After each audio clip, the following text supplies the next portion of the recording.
When you need medical help fast, use NHS 111 online to go from home to an urgent treatment centre Mr. Williams, please come through.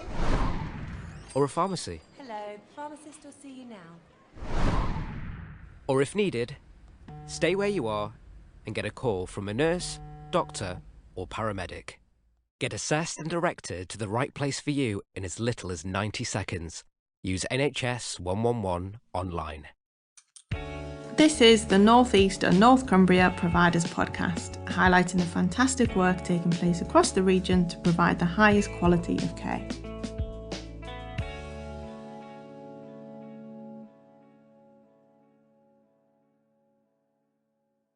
Hi, and welcome to the first ever episode of the North East and North Cumbria Providers Podcast. This podcast will look into the region's provider collaborative and highlight the fantastic work that is going on to ensure we consistently provide the highest quality of care. Joining me today is Matt Brown, who is the Managing Director of the Provider Collaborative, and we'll be discussing what the Provider Collaborative is, why it was created, and how it's benefited our patients so far. So without further ado, welcome to the podcast, Matt. How are you? I'm very well, thank you. Yeah, looking forward to talking a bit about what we're doing in the Provider Collaborative. So let's get to know you a bit more. Please can you tell us a bit about your career within the NHS and what your role is within the North East and North Cumbria Provider Collaborative? Yeah, by all means. So it's Matt Brown. I've worked for the NHS for around about 22 years now. It goes in a flash, doesn't it? So I've worked mostly in the North East and Cumbria, some part in Oxfordshire over those 20 odd years. And I've worked for a number of the foundation trusts here, a number of the commissioning organisations, the NHS England. I've been around the system a long time, so yes, I've been in this patch for a significant amount of time and seen some really great stuff, particularly in recent years. So my role as the managing director, what does that mean? I work directly to the 11 chief execs of the foundation trusts, accountable through the chair, which is Ken Bremner, chief exec at Sunderland and South Tyneside. And my job really is about helping to build that culture of collaboration across the 11 foundation trusts and trying to build and lead the programmes of work for the collaborative. So finding the things that it makes sense for us to work together on, working with the chief executive community and taking those programmes of work forward. So those are the key things I would say.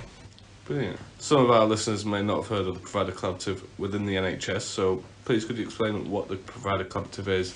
Yeah, by all means, yes. So our foundation trusts here are not new to collaborating. Our trusts have worked together for decades on all sorts of different projects, clinically or non-clinically.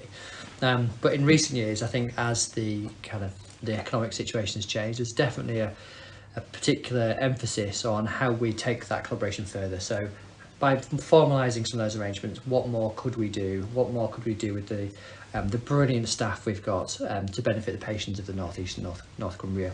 So provider collaboratives came about as a concept in 2022 with the ICS legislation.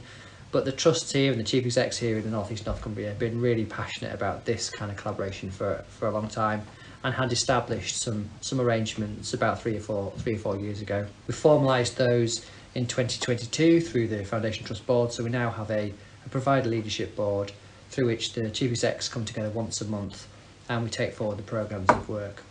I think the key thing about provider collaboratives is that they are about finding the things that it makes sense to work together on. We've got brilliant foundation trusts in this patch, brilliant staff delivering excellent care for patients, but there are some things where we can do that better or more efficiently together. Not everything, but some things. So the key purpose of the collaborative is to help find the things that make sense to work together on and to really drive positive change and support better care and better outcomes for our patients ultimately. Obviously you mentioned there lots of foundation trusts work together, so what is not just the collective ambition, but the ambition of each foundation trust that is in the Provider Collaborative? So each of our trusts work really closely with their communities to deliver the best possible care they can and work with local partners. The collective ambition is what could we do on a bigger scale? What can we do for the whole population of the North East and North Cumbria? So what can we do around health outcomes and inequalities? What can we do about sharing best practice, learning, finding our real excellent standards of care and spreading those across all of our trusts, improving inequalities in outcomes, experience and access? I think there are quite things we can do to improve value for money for the taxpayer by thinking a little bit differently collectively. And there's also a big piece about supporting the broader economic development of the region. So How do we make sure we maximise the impact we have on the people of the North East and North Cumbria in a broader sense, not just delivering excellent care, but creating jobs and trying to create wealth for people, which ultimately helps improve public health. So the collective ambition is really to drive excellent standards of healthcare delivery, but also to improve outcomes and have a much wider benefit on the people of the North East and North Cumbria. We also work with some alliances. Could you tell us what they are? Yeah, absolutely. So the Provider Collaborative is the 11 foundation trusts across the North East, North Cumbria, and the things that make sense for us to work together on at that level. There are also a number of what we would call nested collaboratives, or those alliances for organisations at a slightly smaller geographical level or on a specialty level. So, for example, our two excellent mental health, learning disability and autism trusts, CNTW and TUVE, work together on a number of programmes. There's development of the Great North Healthcare Alliance in the north, and there's University Hospital Tees, North Tees and South Tees in the Tees Valley in particular. So the collaborative's aim is to support those alliances and to kind of have a framework over the top of those for those things that make sense to work together at a bigger scale. So it's really about finding the things that make sense at different levels of collaboration. There are some things that make sense for us to work on as intertotal across the 11, and there are some things actually that are much more sensible to work on a more local level. Throughout this podcast, we'll be highlighting some of the fantastic work that's going on in the region in much more detail, but could you give a brief overview of some of the work that's happening behind the scenes already? Yes, really happy to. So we've just announced that we've secured £30 million worth of capital to build a medicines manufacturing centre for aseptic medicines in Seaton Delaval that will be producing over 1 million injectable medicines per annum for cancer drugs, chemotherapy and for antibiotics. And we'll be creating 150 brand new jobs with that, which is excellent news for local people, hopefully. And we've got community diagnostic centres just about to open in Stockton and Metro Centre and in Workington next year. So we've got some really big tangible changes on the horizons and now. We've also got a series of strategic programmes that we're rolling out. So a big workforce planning programme. How do we best support our staff to have what they need to be able to deliver the best possible care for patients? A big estates and capital programme. So how do we make sure that in times of challenging financial positions, we're able to make best use of the capital we have on our buildings, our equipment, our infrastructure. A big digital programme, making sure that we support our staff as best we can with digital solutions that help them work across different sites. And we've got some programmes such as planned care, how do we make best use of our elective hubs, clinical services strategy, trying to support our more challenged services, and a big diagnostics programme. So we've got a huge range of things happening at the minute, and the things that people will start to see soon will be the Medicines Manufacturing Centre, the community diagnostic centres, things like that, the rollout of the Endoscopy Academy, the Imaging Academy. So I think it's really exciting times, and it's a great place to be as far as I'm concerned. And like I said, we'll cover those in much more detail in future episodes. But has there been an improvement in addressing some of the challenges the NHS faces within the region since the collaborative was launched? Yeah, you can see huge improvements actually. I think our organisations have come together brilliantly to tackle some of the challenges we have in long waits for people with planned care, for elective care, on tackling our urgent emergency care challenges in particular, on how we manage the financial position we find ourselves in as a nation collectively. So I think we've seen some real improvement on that. I should say we work really closely with our colleagues in the Integrated Care Board, the ICB, to make sure that all the partners work as one to deliver the best possible outcomes we can for patients. So I think we've seen some real tangible improvements, and some of the specific things we've done are being picked up by lots of other parts of the country now. So the portability agreement that we have that allows permanent staff to work between different organisations more easily, rather than having to have lots of different complex contractual arrangements. Some of the digital work we've done, some really kind of good nuggets that help hopefully build that culture of collaboration and make it easier for people to work together. You mentioned the portability agreement there. How has that helped reduce the waiting times in the region, as recently we have had the best times within the whole country?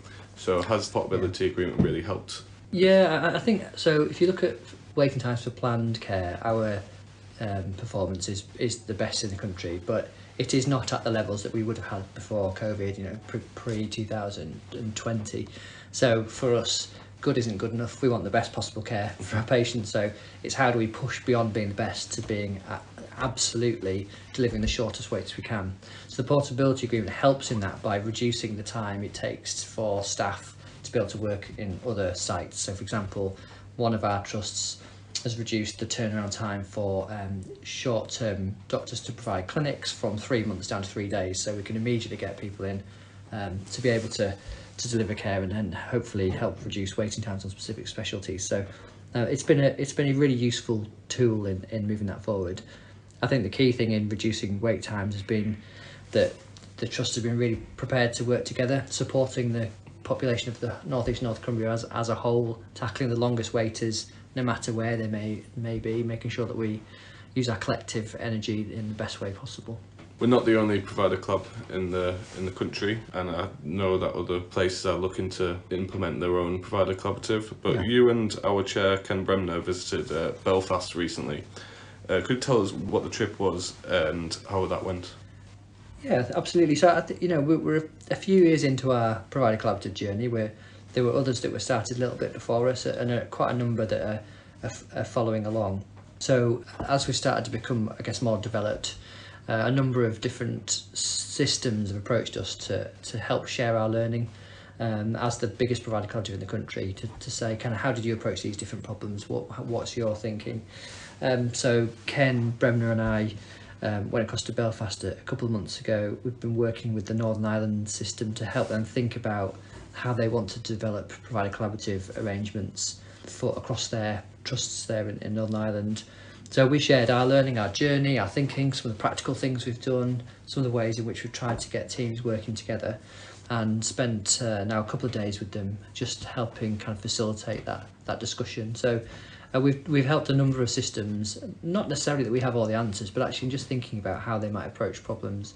Equally, we work with other systems to learn from them, see what they've done, and see how we see what really kind of good practice we can bring back up here to North East North Cumbria. So but that was a really good trip, and I think hopefully colleagues in Northern Ireland really benefited from, as I say, not that we have all the answers, but that benefited from our learning from our journey, some of the things we tried that didn't work and some of the things we've tried that really do.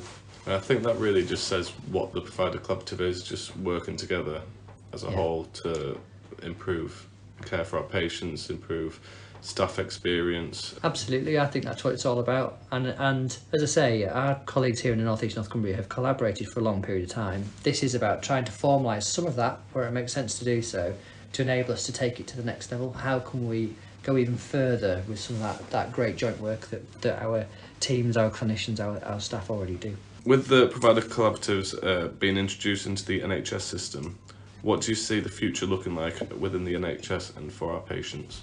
I hope this is kind of the start of or perhaps the midpoint of a long journey, really. As I say, trusts have worked together for some time. This is about how we formalise those things that make sense to work together on and drive them further.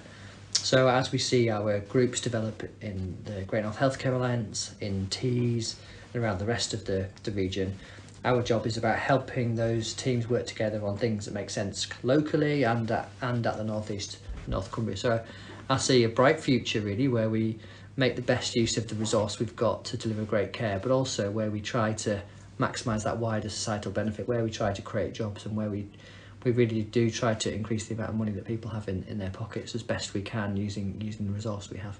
So I think it's a bright future for us up here in the North East North Cumbria, and it's great to be part of it. Like I say, we'll go into much more detail about the individual sort of projects that we're working on in future podcasts. So this was just a quick overview of what the provider collaborative is and a brief overview of what the work that is going on. And that brings us to the end of our first Providers podcast episode. Thank you very much for joining me, Matt, and talking through the provider collaborative. No problem. Thanks, Harry.